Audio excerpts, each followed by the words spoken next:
जय श्री कृष्णा, राधे राधे। आज की इस वीडियो में मैं आपके लिए सकट चौथ के व्रत की कथा लेकर आई हूँ। यह व्रत संतान प्राप्ति, उसकी सुख समृद्धि और लंबी आयु के लिए रखा जाता है। तारों तक का यह व्रत होता है। शाम को तारों को अर्घ देकर आप व्रत खोल सकते हैं, भोजन ग्रहण कर सकते हैं। कहानी इस प्रकार से है। एक माँ बेटा थे। बेटा रोज जंगल में गाय चराने जाता था। माँ बाद में रोटी लेकर जाती। सकट चौथ का दिन था। माँ बेटे से बोली, बेटा मैं आज नहीं आऊंगी, आज मेरा सकट चौथ का व्रत है। बेटा बोला, अच्छा माँ, और वह गाय चराने चला गया। शाम को माँ ने हलवा पूरी बनाया, तिलकुट बनाया। पड़ोसन यह सब देख रही थी और उसने जाकर बेटे को सिखा दिया कि तेरी माँ तो सकट चौथ नहीं, गटक चौथ करती है। जब बेटा घर आया और देखा तो बोला, पड़ोसन सही कह रही थी, मैं तो घर छोड़कर जा रहा हूँ। माँ बोली, बेटा मत जा, मैं तो यह व्रत तेरे लिए करती हूँ। पर बेटा नहीं माना। माँ बोली, बेटा अगर ना माने तो यह तिल जौ लेकर जा, जहां भी विपत्ति आए इसे बिखेर देना। वह चला गया। रास्ते में नदी पड़ी, उसने उसमें तिल जौ डाल दिए। नदी ने रास्ता दे दिया। आगे दो सांप लड़ रहे थे, तिल जो डाल दिए वह हट गए। जंगल में गया, वहां शेर ने रास्ता रोक लिया। तिल जो डाल दिए, शेर रास्ते से हट गए। वह एक गांव में पहुंचा। वहां एक बुढ़िया माई पूड़े, हलवा, पूड़ी बनाती जा रही थी और रोती जा रही थी। वह बोला, माँ क्या बात है? बुढ़िया माई ने कहा, इस नगर में कुम्हार के जब हवाया पकता है तब उसमें एक परिवार से एक की बलि चढ़ती है। आज मेरे बेटे की बारी है, ऐसा राजा का हुक्म है। आज राजा के सिपाही मेरे बेटे को लेने आएंगे। उसने कहा, माँ आज तेरे बेटे की जगह मैं जाऊंगा, पर मुझे तू पहले चौड़े चौड़े पूड़े बनाकर मुझे खिला दो। बुढ़िया माई बोली, हाँ हाँ बेटा, खूब खा खूब खा। रात को 12 बजे राजा के सिपाही उसे लेने आए। अब बुढ़िया माँ पराए बेटे को कैसे जगाए? उसने थाली लोटे बजा बजा कर शोर मचाया। जैसे तैसे वह जागा और सिपाही के साथ चल दिया। वहां जाकर कुम्हार के हवाए में बैठ गया। अपने चारों तरफ तिल जौ बिखेर लिए, जौ की माला पहन ली और अपने ऊपर नान डलवा ली। जो हवाया महीने में पकता था वह 3 दिन में पक गया। सबको हैरानी हुई।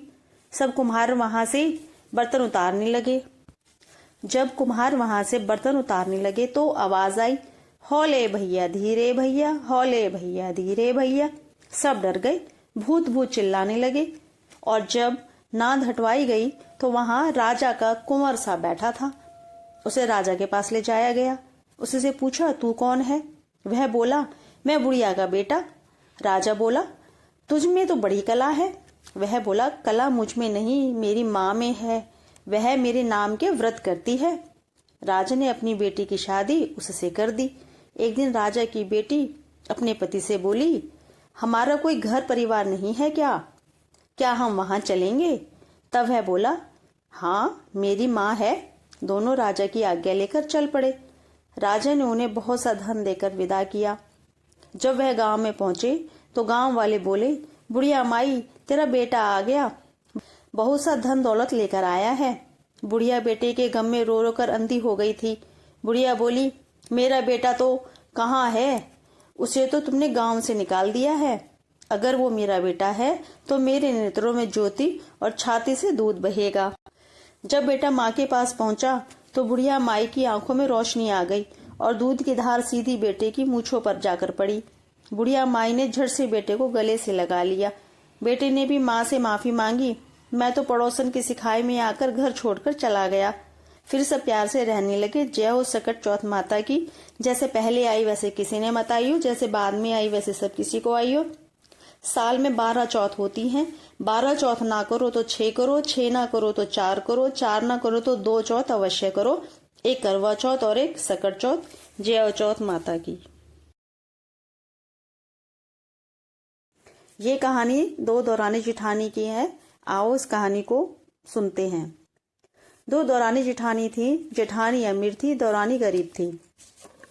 देवरानी का पति लकड़ी काटने जा रहा था। उसने देवरानी से खाना मांगा। उसने कहा, घर में खाने को कुछ नहीं है। इस पर पति ने उसे बहुत मारा पीटा और लकड़ी काटने चला गया। उस दिन उसका सकट चौथ का व्रत था। उसने जैसे तैसे तिल व गुड़ लाकर तिलकुट बनाकर छींके पर लटका दिया और कोने में जाकर पड़ गई। तभी सकट देवता आए और बोले, मैया भूख लगी है। देवरानी दर्द से तड़प रही थी, इसलिए बोली, जा छींके पर तिलकुट टंगा है, खा ले। सकट देवता ने खा लिया। फिर बोले, माँ लगी है, कहाँ हगूं? वह बोली, कहीं भी हग ले, सारा घर पड़ा है। सकट देवता ने हग लिया। फिर बोले, कहाँ पोंछूं? अब देवरानी झुंझलाकर बोली, मेरे माथे से पोंछ ले। सकट देवता ने पोंछ लिया और चले गए। सुबह उठकर देखा तो घर में चारों तरफ हीरे मोती सोने चांदी जगमगा रहे थे। माथे पर हीरे का टीका सजा है। देवरानी यह सब देखकर हैरान हो गई। उधर जब जेठानी उसके घर आई और खूब सारा धन देखकर देवरानी से पूछने लगी तो देवरानी ने सब हाल कह दिया।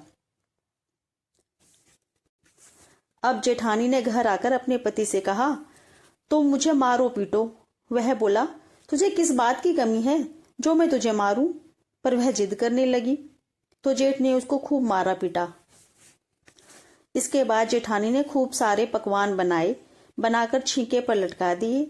तब सकट देवता आए, बोले, माँ भूख लगी है। जेठानी बोली, हाँ हाँ खूब पकवान बनाए हैं, खाओ खूब खाओ। सकट देवता खाकर बोले, माँ कहाँ हगूं? जेठानी बोली, पूरा घर पड़ा है, कहीं भी हग लो। सकट देवता बोले, अब पोंछूं कहाँ? वो बोली, मेरे लिहार से पोंछ ले। सकट देवता ने पोंछ लिया और चले गए। लेकिन धन की भूखी जेठानी सुबह जल्दी उठ गई और सोचने लगी, मेरा घर भी धन से जगमगा रहा होगा। पर देखा तो पूरे घर में गंदगी फैल रही थी और बदबू आ रही थी। उसके माथे पर भी बहुत सी गंदगी लगी थी। वह बोली, सकट देवता तुमने तो मेरे साथ धुमात किया है। देवरानी को तो तुमने सब कुछ दिया पर मुझे तुमने कुछ नहीं दिया। सकट देवता बोले, तूने धन के लालच में ऐसा किया, इसलिए तुझे ऐसा फल मिला है। सकट देवता, जैसा देवरानी को दिया वैसा सब किसी को देना, जैसा जेठानी को दिया वैसे किसी को मत देना। कहते सुनते हुंकारा भरते सबका भला करना। जय हो सकट देवता की।